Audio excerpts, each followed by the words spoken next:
Hey folks, it's Shane. Thanks for taking time to watch this. I'm out for a little hike, and with me I have a new to me GMRS radio that I'm playing around with. It's the HA1G from Alliance. I don't know how to pronounce it. I've heard 3 or 4 different ways, and I wouldn't be surprised if they're all wrong. But the radio itself is not the point of this video. The point of this video is kind of go over what I look for when I'm purchasing a handheld radio, whether it's GMRS or amateur. Some of the key features that I look for. Now, like most people, I don't live close enough to a ham radio outlet or similar store where I can put my hands onto the radios that I'm interested in. And unless somebody I know has one, I'm pretty much up to just looking on the internet and seeing what looks good. So in this video, I'm going to go over some of the things that I look for.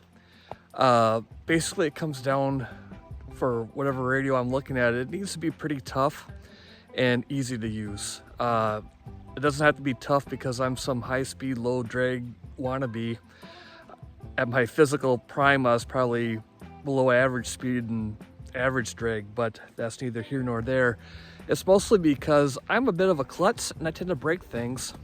And I also spend a lot of time outside, so it's bound to get a little snow or rain on it. So I want something that'll hold up to me, basically. That's the toughest part to get a good idea of off the internet. You'll hear people who will do a review on them on YouTube, and whether they're tough or not is kind of subjective. So one item that I use to determine if it's a tough radio or not is its IP rating.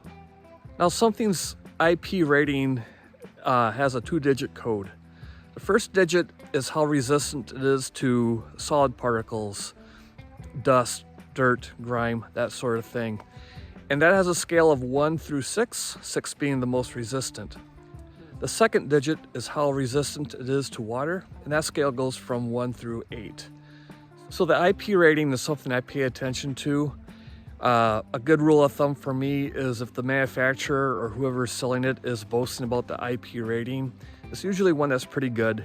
And it's usually in the range of IP65 through IP67.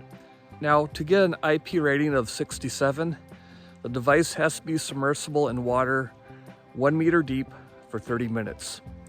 Now, for those that don't follow the metric system, that's roughly 3 feet for roughly half an hour. Basically, what an IP67 means to me is I could drop a radio with that rating into that river and take a half hour to fish it out. So, while not waterproof for all practical purposes, that's waterproof in my book. So on this picnic table, I have 3 example radios.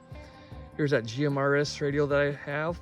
It is a IP67 rating, along with the Yaesu VX6. That's an IP67 rating, and they'll even put right on there that it's submersible. And then here I have the Yaesu FT4X. This is their quote-unquote cheap radio, and that has an IP rating of 54. So it's 4 out of 6 for dust and 4 out of 8 for water resistance. And I'm kind of surprised for that because this thing has been pretty darn durable for me. I thought it'd be a little higher. I mean, you can see if it'll focus that the control knob has a good bent on it because this thing has been kicked around quite a bit and still works. So even if you don't have an IP65 or an IP67, you probably got a pretty solid radio if you're in the, IP50s. So when you get radios like this that have a IP67 rating, you'll notice a lot of touches like gaskets around the antennas. Your ports will be covered and gasketed as well and even screwed down, which makes them really watertight, but also has the one drawback of they're a little bit more of a pain to work with. But that's the price you pay to have something that's pretty watertight. Some of the other things I look for on a handheld is the belt clip itself. If it's a nice, beefy, well-constructed belt clip, that's key for me because I like to clip this thing on my belt or my backpack. I prefer a belt clip that is mounted directly to the radio and not to the battery. A few of my radios, I have multiple batteries, and I want the belt clip to stay with the radio and not the battery. So that's nice. Also on the battery, majority of them will have the contacts for charging in a cradle, which is nice. But I also prefer having the ability to charge the battery either with a DC plug or, like most of them nowadays, have USB-C. That's key for me because when I go backpacking, I don't want to bring the cradle with.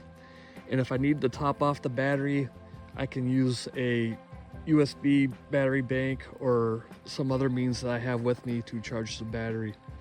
Another feature I look for on the outside of the radios is any function buttons, particularly if they are easily to program for multiple things.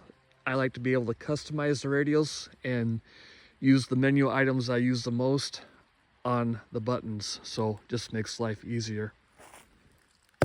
So those are some of the key features I look for when I'm researching a potential new handheld radio.